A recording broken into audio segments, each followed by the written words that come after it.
So we were talking to Viggo Mortensen on the programme last week about The Dangerous Method, and this is what Mark really Well, we had Christopher Hampton had come in before, talking about... quite a long time ago. Yeah, he came in for... I think maybe there was a BAFTA thing about screenwriters, and he was coming in talking about the fact that he'd been working with Cronenberg because this is an adaptation of his play, The Talking Cure, and he told this story about how Cronenberg had done the script and Christopher Hampton had asked to see it, and he'd seen it and said, yes, it's very, very good. Can I just change one line? And Cronenberg said, no. So the story is Viggo Mortensen, Michael Fassbender playing Sigmund Freud and Carl Jung, and it's about their relationship, which is sort of played out through the third party of Sabrina Spielrein, who's played by Keira Knightley, who begins as a patient and hysteric, who is to some extent addressed by The Talking Cure. The Talking Cure being, the birth of psychoanalysis, Freud and Jung both approaching it from slightly different ends, and so she begins as that, and then she becomes an associate and also becomes a lover and becomes the third part of this sort of complicated triangle. I mean, the first thing to say is when you have Viggo Mortensen and Michael Fassbender together on screen, you know that you have very fine actors having a go at it. Here is a clip of Mortensen and Fassbender as Freud and Jung. There's a whole medical establishment, of course, baying to send Freud to the auto da fe. But that's as nothing compared to what happens when our ideas begin to trickle through in whatever garbled form they're relayed to the public. The denials, the frenzy, the incoherent rage. But might that not be caused by your insistence on the exclusively sexual interpretation of the clinical material? All I'm doing is pointing out what experience indicates to me must be the truth. And I can assure you that in 100 years' time, our work will still be rejected. Columbus, had no idea what country he'd discovered. Like him, I'm in the dark. All I know is I've set foot on the shore, and the country exists. I think of you more as Galileo, and your opponents as those who condemned him, while refusing even to put their eye to his telescope. In any event, I've simply opened a door. It's for the young men like yourself to walk through it. So, one of the interesting things about this is I read an interview with David Cronenberg recently when he was talking about that some critics had thought that Keira Knightley's portrayal of Sabina was overwrought because essentially she's playing this hysterical character, somebody who has a sort of repressed trauma. And as she does it, she does this strange jaw-jutting performance that she sticks her, jaw forward and it's very, very sort of contorted, almost demonically possessed facial contortion. And it was interesting that he said, well, some people have said that portrayal is overwrought, but in fact we did all the research and that's very, very authentic when you read descriptions of the person, so that is really what happened. The interesting thing is that in the past I have not been, a long time ago, I wasn't overly impressed by Keira Knightley, but I've said that actually recently I think she's got, she has actually got a lot better. And I do think that her performance in this is problematic, but I don't think it's her fault. I think it's Cronenberg's fault, and it's one of the clearest examples to me of a film in which there is much to like and much to admire, but actually all the things that are wrong with it pretty much come down to Cronenberg, who is one of my favourite filmmakers. In the case of the Keira Knightley performance, which is, as I said, this sort of strange, strangulated, overemphasised jutting jaw performance, they arrived at it, they were discussed, they read the original cases, they read the original notes, came up with this thing, said, yes, that is authentic. But actually what Cronenberg, and clearly what Keira Knightley is doing is what Cronenberg has asked her to do. And I don't think the fault is hers, because actually when you see it on film, it does look terribly actorly and terribly performed. Not a terrible performance, but it looks very much like a performance. And I think what's happened is that she is doing exactly what her director has asked her to do, and he has misjudged it. And I think that in the same way as Polanski's adaptation of Carnage, God of Carnage, ends up looking very stagey, this looks very stagey.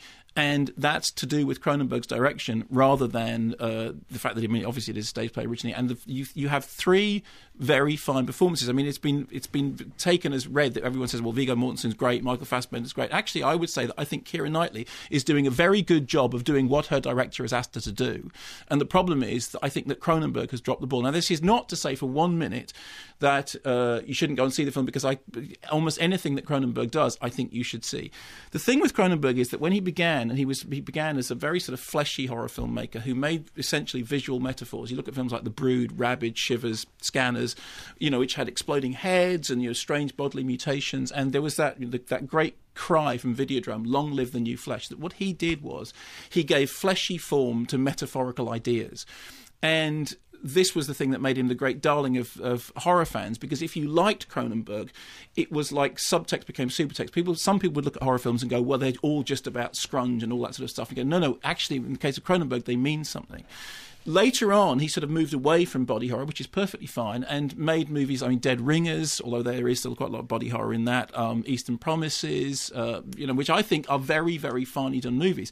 In the case of this, it's much closer to Spider, which I thought was a much more complicated, one of those Cronenberg films in which it doesn't really hang together. Or even M. Butterfly, in which you felt like you could see what he was trying to do, and yet somehow he'd moved away from the visceral quality of what he did best. For me, I love Crash. Crash was one of the very few films I ever gave 5 out of 5 stars. That and Toy Story, I remember when I was writing for Q magazines, because it's perfect. There is nothing wrong with Crash at all. It does exactly what it sets out to do, and it's wonderful. In the case of this, the idea that obviously it comes from this thing, The Talking Cure anyway. What Cronenberg used to do was visual metaphors in which the visuals did the talking. What you've now got is a talking cure in which the talking does the talking. Also, because it feels quite stagey, there are problems in which Freud and Jung talking to, hello, Mr. Freud, how are you now? Have you invented the subconscious? Yes, well, whilst I was doing it, you were doing the collective block. And there are chubby moments. There's no way around that. There are chubby moments in which...